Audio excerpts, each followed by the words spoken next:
예, 잘 아시는 대로 성경은 구약과 신약으로 되어 있습니다. 예, 구약은 오실 예수님에 대한 말씀, 그리고 신약은 오신 예수님에 관하여 말씀하고 있습니다. 그럼 마지막 한 부분 요한계시록은 다시 오실 주님, 이것이 결국 성경의 전체 우리에게 얘기하고자 하는 그러한 맥락인 것을 우리는 생각할 수가 있습니다. 따라서 생각해 보면 이 대강절이 세상을 향한 성경적인 메시지가 들어가 있는 것입니다. 예수님께서 2000년 전에 이 땅에 속육신하시고 그리고 친히 강림하셔서 십자가에 죽으시고 부활하심으로 말미암아 온 인류를 죄악 가운데서 구원하신 역사적인 사실을 기념하는 것이 지금 대림절기의 한 의미입니다. 그리고 요한계시록의 마지막 부분을 남겨주신 것처럼 이제 세상의 마지막 때에 구주와 심판주로 재림하시는 것이 성경 전체의 핵심이라는 것을 우리는 이 절기에 생각할 수가 있습니다. 이 같은 대림절에 관하여 6세기경 독일 등 북유럽의 성도들은 이 절기의 의미를 이렇게 되새기면서 그 네 가지 초의 색깔로 그 의미를 이렇게 알려주고 있는 것을 보게 됩니다. 첫째 주는 보라색이었고 두 번째 주는 연보라색입니다. 세 번째 주는 조금 더 밝은 분홍빛으로 그리고 네 번째 주는 흰색초로 이렇게 장식했습니다. 하나 더 나가서 성탄절 당일에는 붉은색 초를 이렇게 키면서 어느 그 성화에는 그림에는 네 가지 초로 또 어느 곳에는 다섯 가지 초로 이 성탄의 절기를 의미해 주고 있는 것을 보게 됩니다. 어느 기독교 칼럼니스트는 이 색깔에 관하여 이렇게 해석을 하고 있습니다. 보라색은 세상의 종말에 대한 준비와 경고로서 사실 믿는 그리스도인에게서는 기다림과 소망이 되는 촛불이다. 예. 두 번째는 연보라색인데 속죄와 회개의 뜻으로, 그리고 세 번째는 분홍빛입니다. 구주의 탄생이 임박함을 알고 이웃에게 주의 사랑을 전하는 나눔의 촛불이 바로 이 컬러 안에 들어가 있다. 마지막 네 번째 무슨 컬러라겠죠? 흰색. 예, 흰색은 만남과 화해의 촛불이다. 그래서 죄인된 인간이 구주 되시는 예수 그리스도를 만나는 것, 이게 대림절의 큰 의미 속의 하나인 것이다. 그리고 주님의 오심을 기뻐하면서 즐거워하는 그러한 의미가 흰색 컬러 안에 담겨 있다는 것입니다. 이처럼 초의 색깔이 점점점 밝아지는 것을 보게 됩니다. 이것은 무엇일까요? 어두웠던 이 세상, 예, 우리 장로님 기도하신 대로 정말 오늘날 지구촌이 너무 암울합니다. 예, 오직이나 기뻐할 것이 없으면 전 세계가 축구공 하나에 오히려 더 만족하고 울고 웃고 하는 그런 한 주간이었던 것 같습니다. 거의 한 달여 아마 이렇게 그 월드컵을 하는 것으로 그렇게 알고 있는데, 이 한 달 동안 이게 끝나면 다시 또 금세 전쟁의 소식, 아직도 종식되지 않는 코로나 소식, 또 여러 가지 경제적으로 예상할 수 없는 이런 불확실한 이 시대에 우리는 어느 사이에 마음이 뺏기고 또 불안한 어둠 속으로 가게 되는 것을 보게 됩니다. 그러나 주님을 만나고 주님을 소망하는 그러한 성도에게는 이런 것들이 아무 문제가 되지 않습니다. 왜 그럴까요? 점점점 이 세상의 밝은 빛으로 주님은 여전히 오시고 계신다는 것입니다. 밝은 빛은 작은 촛불 하나도 어두울 때 더 밝습니다. 그렇잖아요? 화날 때는 별 의미가 없다가 어두울 때, 우리 교회에 이렇게 크리스마스 추리를 해놓은 것은 이게 하나의 그런 의미인 것이에요. 사실은 보고 좋으라는 뜻도 있겠지만 그보다 더 의미는 이렇게 밝은 빛이 되어주셔서 하나님 안에서 우리의 마음도 삶도 빛으로 점점점 밝아져야 한다는 것입니다. 대림절을 보내고 계신 여러분들의 마음에 그런 은혜가 있기를 주의 이름으로 축복합니다. 점점 나아져야 돼요. 점점 나아져야 돼요. 예, 우리 몸은 연약해서 어차피 물질로 되어 있습니다. 그래서 다 약해지잖아요. 세상에 강철도 다 녹아내려가는데 하물며 우리의 연약한 몸이라 뭐라고 얘기하겠습니까? 그러나 우리의 마음은 점점 더 밝아져야 돼요. 우리의 신앙은 점점 더 주님으로 나가야 하는 것입니다. 그래서 이 세상의 모든 어두움을 이기는 광명한 빛으로 오신 생명의 구주를 우리는 이 절기에 우리 마음에 내 스스로 선포하고 그리고 내 이웃에게 또 우리 장로님 기도하신 대로 내 가정에 우리 자녀들에게 그게 보여져야 되는 것이에요. 공감하십니까? 예, 그게 안 보여지면 엄마 아빠 교회 가서 뭐 했어? 아이들은 질문할 거예요. 목사님, 장로님, 권사님, 성도님들 교회 가서 예배드리고 오니 얼굴이 그렇게 어두우면 그게 무슨 의미가 있겠어요? 라고 세상 사람은 물어볼 수 있는 것입니다. 여러분, 하나님의 아들로 택함받은 백성들이 예수 그리스도를 메시아로 영접한 그 심령은 항상 밝은 빛이 임하고 있는 줄 믿으시기 바랍니다. 이게 바로 큰 기쁨의 좋은 소식인 것을 상징할 수 있는 것이에요. 여러분, 성도는 이 대강제를 맞아서 대강대강 보내서는 안 됩니다. 어떤 분이 대강제를 해서 대강대강 보내냐고 질문했대. 그래서 저는 대강제를 단어를 안 씁니다. 대림절, 예. 사실은 강림하는 의미의 대강인데 이것을 그냥 문자 그대로 해석해갖고 대강대강 보내냐고 누가 물어봤는데 진짜 그럴만한 그런 단어인 것 같아서 여러분, 이처럼 초의 색깔이 말해주듯이 육신의 몸을 입고 이 세상에 오신 예수 그리스도로 깊이 묵상하며 재림의 주를 소망하는 그런 의미의 절기가 되기를 주의 이름으로 축복합니다. 축복합니다. 예, 오늘 본문에 소개된 시몬이라는 그런 사람이 있습니다. 그 누구보다도 성탄을 기다리고 있었습니다. 그에게 성탄을 기다리는 것은 인생의 최고의 가치였고 목적이었습니다. 그의 기다림에는 하나님의 놀라운 은총이 담겨 있는데 본문에서 말씀하신 대로 표현하자면 기다림이 이루어지기 전에는 결코 죽을 수 없었던 사람입니다. 이 얼마나 간절한 소망이었을까요? 주님을 만나고 싶은데, 주님을 만나서 하나님 안에서 살고 싶은데 그러한 소망이 이루어지는 그것은 바로 성탄으로 오신 예수 그리스도를 기다려야 하는 그런 간절한 소망이 있었던 것입니다. 이 얼마나 애틋한 믿음입니까? 우리도 이 같은 믿음의 소유자 되기를 다시 한번 소원해 봅니다.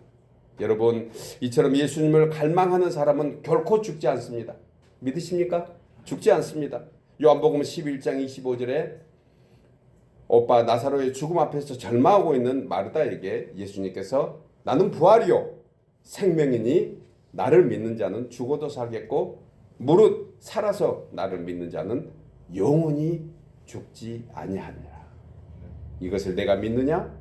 여러분, 이 말씀을 믿는 우리는 영원히 죽지 않는 영생의 사람이 된 줄 믿습니다.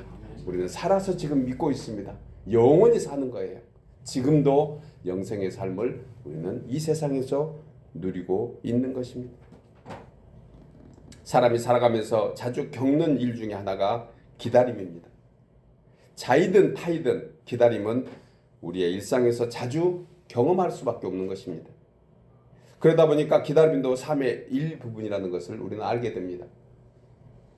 그처럼 신앙생활에 있어서도 기다림은 아주 중요한 믿음의 덕목입니다. 기다려주는 거예요. 우리 자녀들에게도 기다려주는 거예요. 우리 주님 몸된 교회에도 기다려주는 거예요. 내 신앙에서도 하나님이 어떻게 일하신가를 기다려 드리는 것입니다. 이것이 신앙의 아주 중요한 덕목인 거예요. 왜냐하면 믿음으로 참고 기다리는 것이 신앙의 열매 가운데 인내의 열매가 있기 때문입니다. 하박국 선지자는 하박국 2장 3절에서 비록 더딜지라도 기다리라. 지체되지 않고 정령 응하리라. 그래서 19세기에 미국의 유명한 시인 에머슨은 그의 말 가운데 사람이 영웅이 되는 것은 타인보다 용감해서가 아니라 타인보다 10분을 더 믿고 기다렸기 때문이다. 조금은 의미가 있는 것입니다. 이 얘기를 그냥 명언으로 저희가 받아서 그런 건데 아마 이 사람이 얘기할 때는 뭔가 정황이 분명히 있었을 것입니다.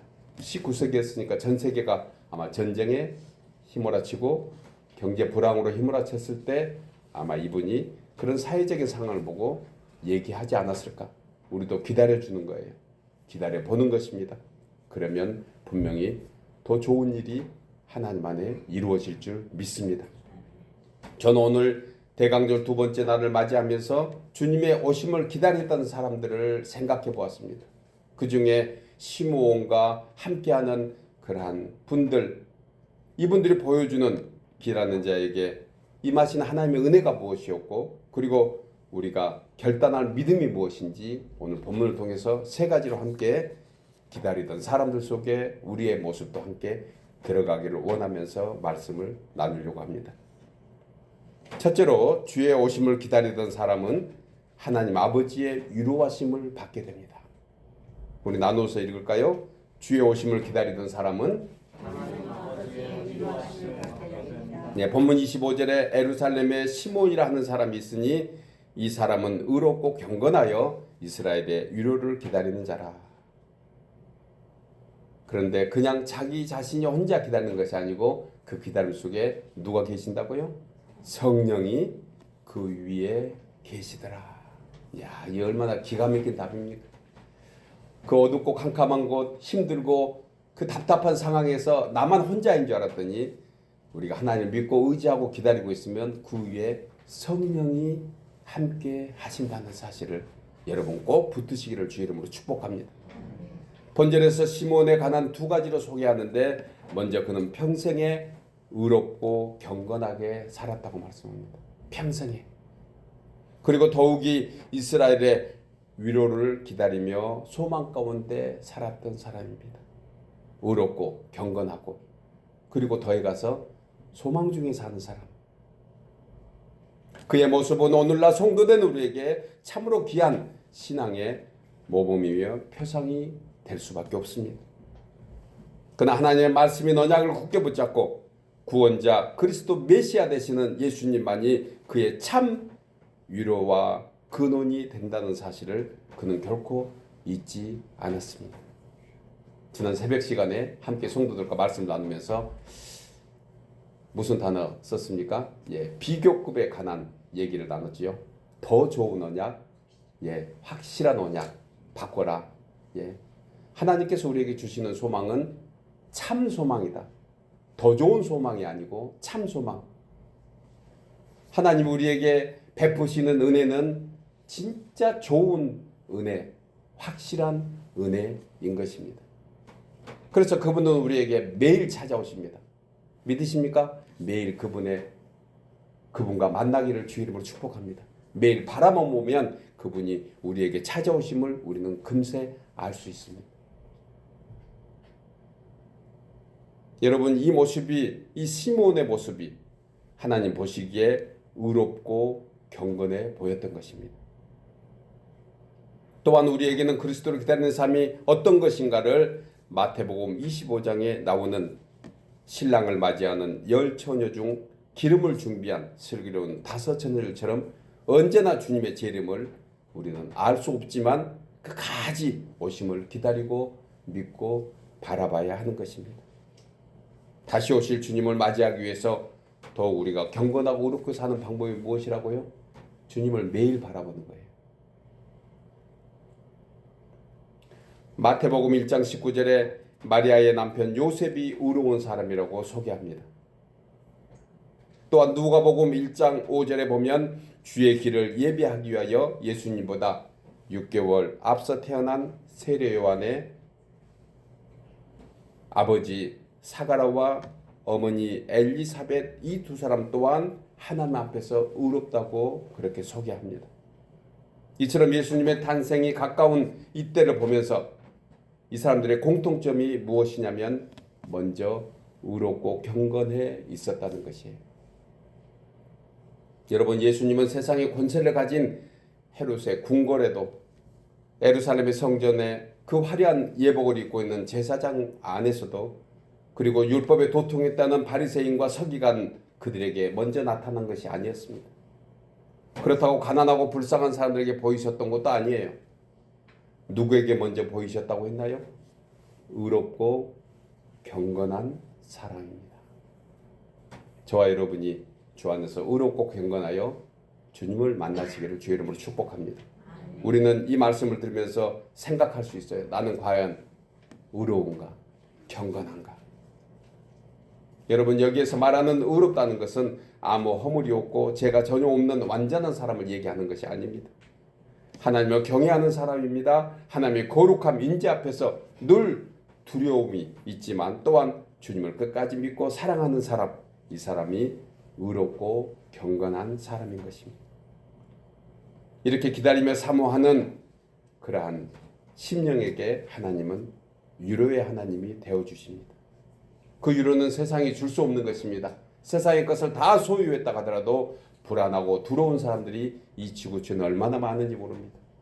그러나 비록 넉넉한 삶은 아니고 풍성하지 못하고 건강하지 못하고 완전하지 못한 것 같지만 하나님 안에 살고 있는 사람, 하나님의 뜻대로 살려고 노력하는 사람, 이 사람에게는 하나님이 항상 위로의 주님이 되어주시는 것입니다. 우리가 잘 부르는 주만 바라볼지라 라는 복음성가 찬송가에 보면 가사가 이렇습니다. 하나님의 사랑을 사모하는 자, 하나님의 평안을 바라보는 자, 너의 모든 것을 창조하신 우리 주님이 너를 얼마나 사랑하시는지, 하나님께 찬양과 경배를 드리는 자, 하나님의 선하심을 닮아가는 자, 너의 모든 것 창조하신 우리 주님이 너를 자녀 삼으셨네. 하나님 사랑의 눈으로 너를 어느 때나 바라보시고 하나님이 인자한 기로서 언제나 너에게 귀를 기울이시니 어두움에 밝은 빛을 비추시고 너의 작은 신음에도 응답하시니 너는 어느 곳에 있든지 주를 향하고 주만 바라볼지라. 아멘입니까? 찬양의 가사가 대림절을 보내고 있는 우리들의 신앙 고백이 되고 찬송이 되기를 소원합니다. 사랑하는 여러분, 세상의 허망한 가치에 지난날 분주하게 보냈던, 때로는 내 원대로 되지 않아 낙심하고 좌절하며 절망 가운데 있었다 그렇게 할지라도 이제 그리스도의 강림하신 저를 맞이해서 신앙의 본질을 찾아 하나님 안에서 예수 그리스도를 끝까지 소망하고 바라보고 믿고 의지함으로 하나님의 큰 위로하심이 이 절기에 우리 모두에게 가득하기를 주의 이름으로 축복합니다. 두 번째로 주의 오심을 기다리는 사람은 성령의 인도함을 받게 됩니다. 본문 27절에 말씀하고 있는 것입니다. 우리 함께 나누어 읽을까요? 주의 오심을 기다리던 사람은 성령의 감동으로 성전에 들어가매 마침 부모가 율법의 관례대로 행하고자 하여 그 아기 예수를 데리고 오는지라. 성령의 감동을 받은 시므온, 그가 성전에 들어가매 마침 부모가 율법의 관례대로 요셉과 마리아가 아기 예수를 품에 안고 그 성전에 같이 들어갔던 그런 모습을 본문 27절이 말씀하고 있는 것입니다. 이처럼 예수님의 부모인 요셉과 마리아는 아기로 태어난 이제 8일 된 아기 예수님을 말씀을 따라 관례대로 할례를 행하려고 그리고 성전으로 데리고 왔던 것입니다.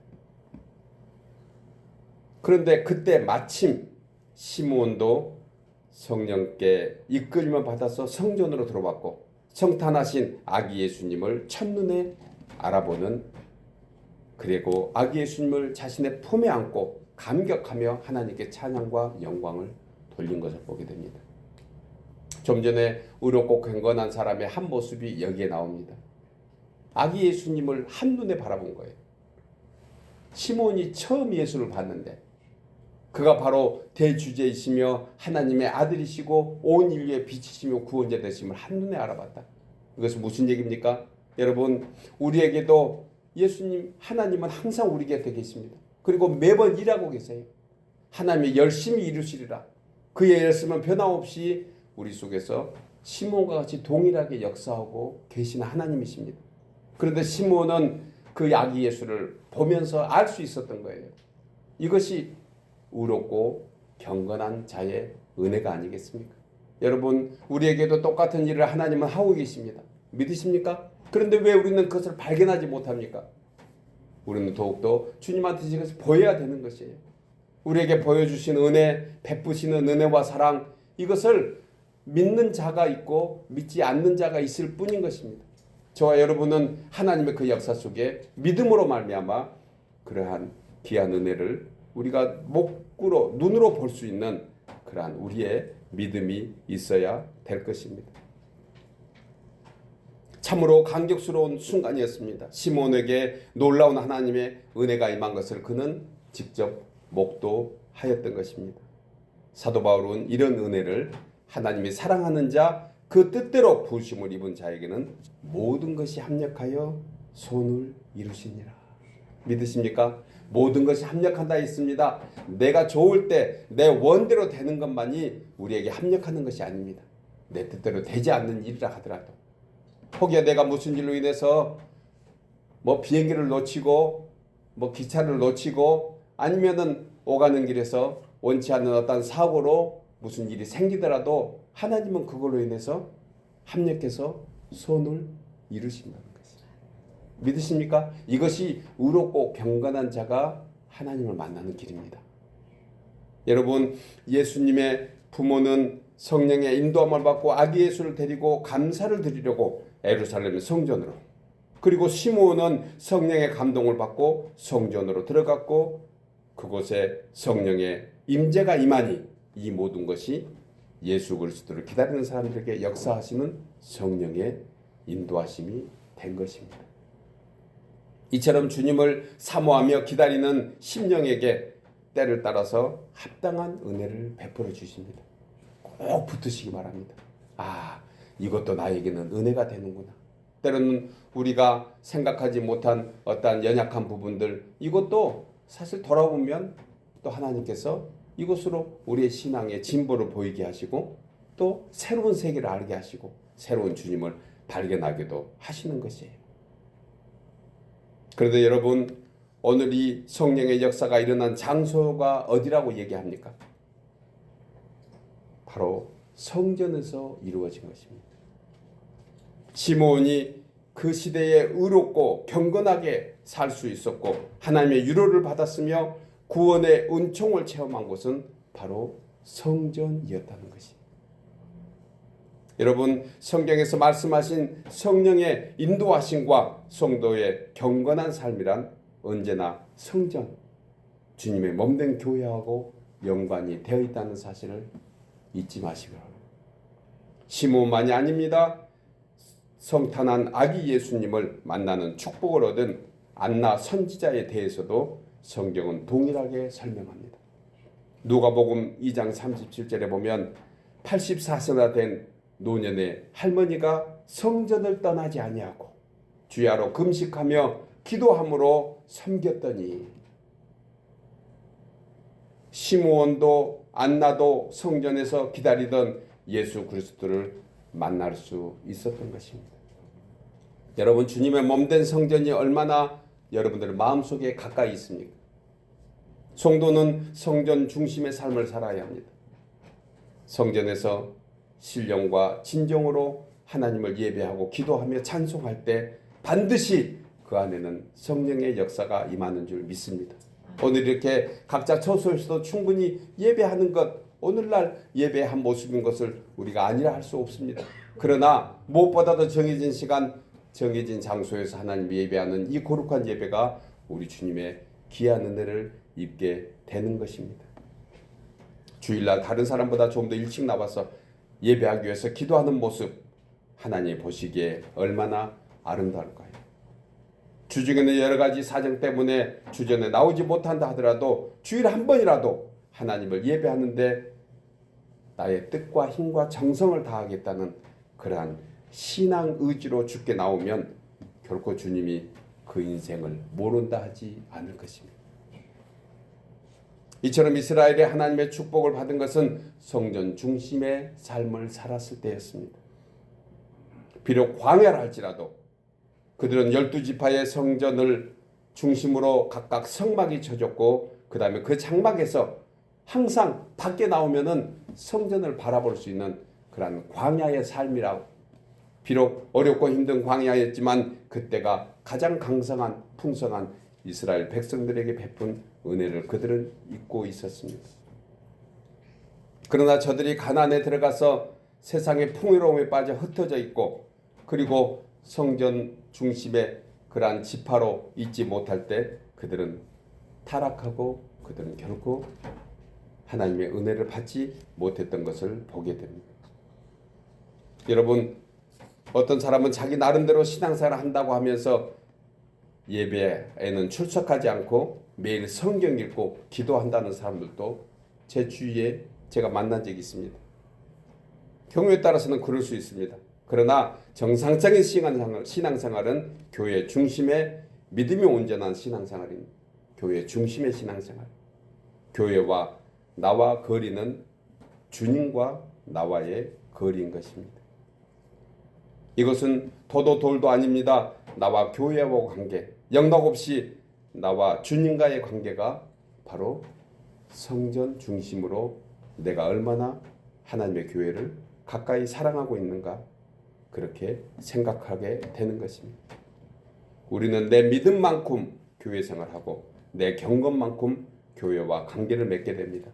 이제 이 대강절 시므온이 보여줬던 것처럼 더 주님께 가까이 나와 성전에서 아기 예수님을 품에 안고 감격했던 그러한 모습처럼 우리도 성령의 감동을 받아 예배 조소에서 날마다 새로운 성령의 체험이 있기를 간절히 소원합니다.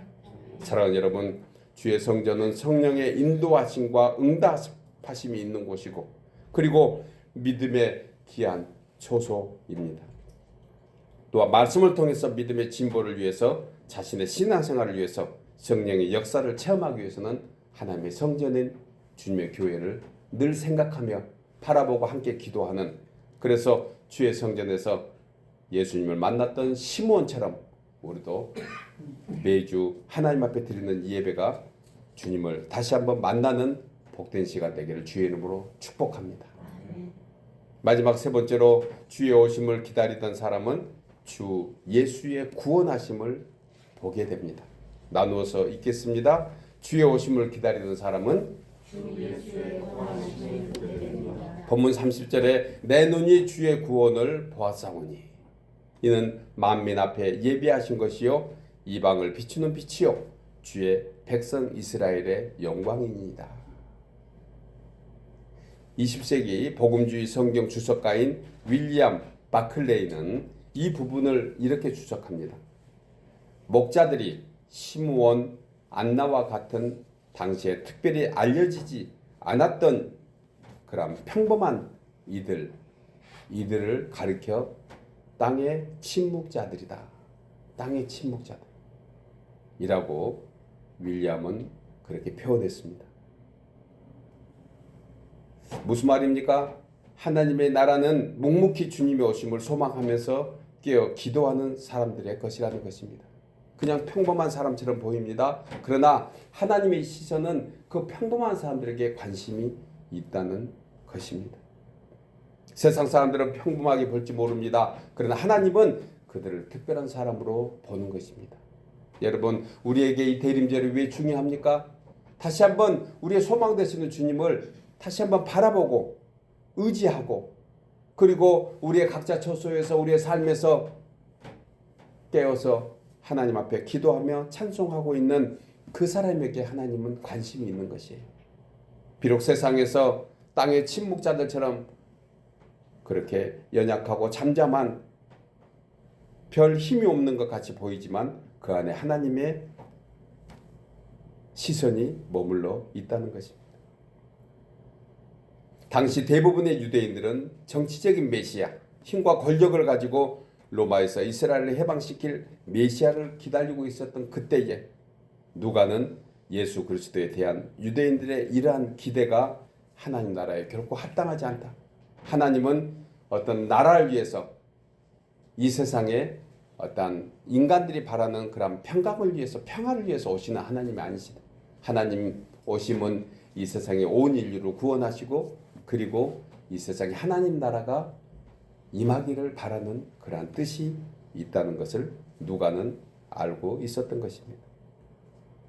왜냐하면 오실 메시아는 세상의 부유한 자로 세상의 권력을 휘두른 자가 아니고 오히려 가난하고 천대받고 죄에 매여 고통받은 백성들을 구원하기 위해서 연약한 인간의 육신에 몸을 입고 어린 양으로 오실 것을 누가는 가장 잘 알고 있었습니다.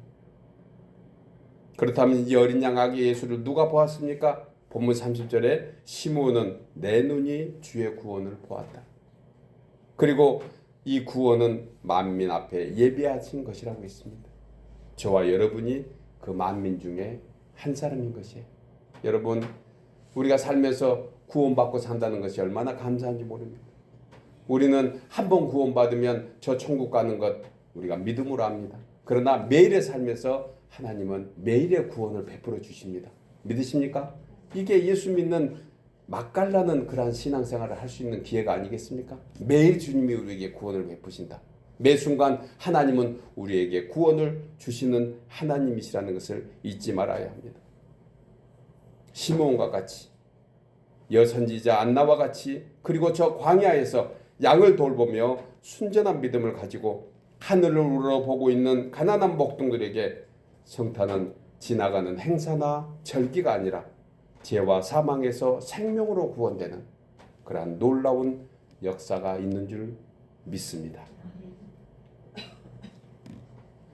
18세기 말엽에 당시 10대 소녀였던 영국의 메리 존스라는 시골 소녀가 있었습니다.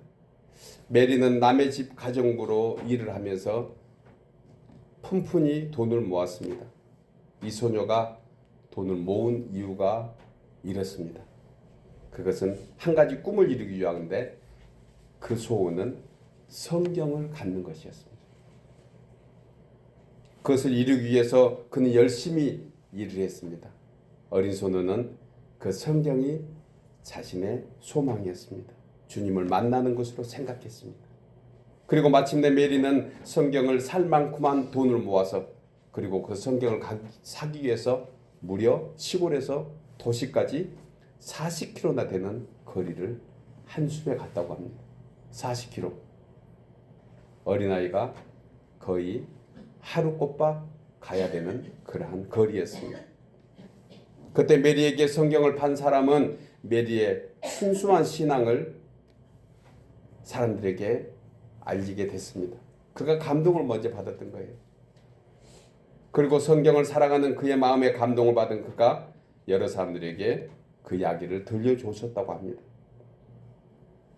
영국의 기독교인들이 이 소식을 듣고 성경을 싼 값으로 구입할 수 있는 기관을 설립하고 돈을 모금했는데 이것이 바로 영국 성소공회의 초석이 된 것입니다. 시골의 작은 소녀, 10대 어린 소녀가 그 비록 세상 사람이 알아주지 않는다 하더라도 하나님 의지하고 믿는 그 믿음 가지고 성경 하나 가지기 위해서 그렇게 애쓰며 마음을 다 썼던 그것을 결코 하나님은 모른다 하지 않았습니다. 그 일로 인해서 그 작은 소녀의 열정이 오늘날 성경을 보급하는 성소공회의 탄생이 된 것입니다. 여러분, 하나님의 나라는 세상이 무슨 대단한 사람을 통해서 역사하는 것이 아닙니다. 믿음의 주요 온전케 하시는 예수를 믿고 바라보는 순수한 그러한 믿음 속에서 하나님은 일하고 계시는 것이에요. 땅의 침묵자들. 작년 기도하실 때 저희 교회가 비록 인원으로는 조금 적고 약할지 모르지만 주의 뜻을 이루는 교회로 2022년도 우리가 함께 나갔습니다. 우리의 귀한 선교사님들이 끊임없이 기도 후원을 위해서, 기도의 바람을 위해서 우리에게 계속 소식을 전하오고 우리는 함께 기도하고 있는 줄 믿습니다. 아멘은 집에 두고 오셨습니까? 우리 함께 기도하고 있는 줄 믿습니다. 여러분, 우리가 이렇게 소식을 함께 나누면서 기도하는 그 작은 기도, 이 소리에도 진실함이 있으면 그 안에 하나님의 역사하심이 분명히 있을 것입니다. 이처럼 오늘날 이 은혜 가운데서 저와 여러분은 다시 오실 예수 그리스도를 소망하고 막연한 신앙생활이 아니고 마음의 영안이 열려서 시므온과 같이 내 눈이 하나님의 영광의 보좌에 계신 주님을 믿음의 눈으로 볼 수 있기를 다시 한번 소원합니다. 이 세상은 날로 더 악해지고 강팍해집니다. 악한 인간들은 여전히 하나님 없이도 잘 살 수 있다고 교만해져 있는 이 세상에 구원자로 오신 예수 그리스도를 결코 저들은 외면하고 보지 않습니다. 성령의 인도하심에는 조금도 관심이 없습니다. 지금도 이 지구촌의 많은 사람들은 열려있는 하늘을 보지 않고 경쟁 사회 속에서 닫혀있는 땅만 바라보고 사는 사람들입니다. 저들이 세상을 끌고 가는 것이 아닙니다. 그러나 기도하고 묵묵히 하나님만 바라는 그들을 통해서 하나님은 일하고 계신다는 사실을 우리는 생각할 수 있습니다. 하나님의 시선은 비록 소수라 할지라도 이 악한 세대에서 오직 하나님만이 우리의 위로가 되시며 구원이 되심을 알고 매일 매순간 성령의 인도하심을 바라면서 이 땅에서 다시 오실 주님을 소망하는 그러한 심령들에게 성탄하신 예수 그리스도가 보여질 줄 믿습니다. 여러분, 하나님의 구원을 진심으로 전심으로 기다렸던 시몬과 안나가 성탄한 아기 예수를 두 눈으로 보고 그의 가슴에 품고, 그리고 자신은 이제 죽지 않고 살아서 하나님의 영광을 나타냈던 것처럼 이제 예수를 구주로 영접하고 하나님의 자녀로 살아가는 우리들 모든 성도들은 성탄하신 예수 그리스도와 함께 영원한 생명의 삶으로 살게 될 것입니다. 사랑하는 여러분, 이처럼 성탄을 소망하며 간절히 기다렸던 저들에게 아기 예수의 탄생은 기쁨이고 감격이었고, 그리고 저들의 영광이었던 것처럼 이제 다시 오실 예수님을 소망하며 그 약속을 붙잡고 끝까지 믿음을 지키며 세상의 어떤 환난 속에서도 하나님의 위로하심을 기다리고 성령의 인도하심을 받고 사는, 그래서 끝까지 구원을 지키고 말씀 속에 사는 우리 모두 되어서 이 대림절기에 다시 한번 주님을 우리 품에 품고 우리가 주님 품에 안겨서 하나님과 함께 살아가는 그러한 귀한 성도들 모두 되기를 주의 이름으로 축복합니다.